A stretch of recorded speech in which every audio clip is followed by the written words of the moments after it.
আচ্ছা জান, আজ বা কাল আমরা তো ঠিকই একদিন বিয়ে করব, তাই না?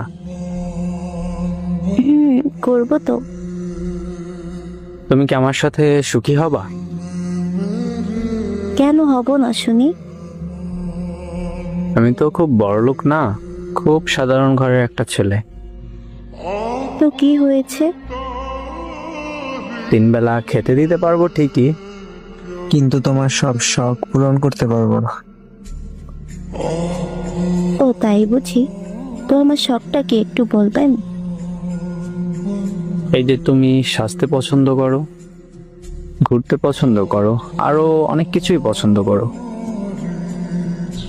জি না, আপনার কথা হয় নাই। আমার শখ কি জানেন? বলো শুনি। আমার শখ হলো আপনাকে নিজের করে পাওয়া। কি দিবেন না?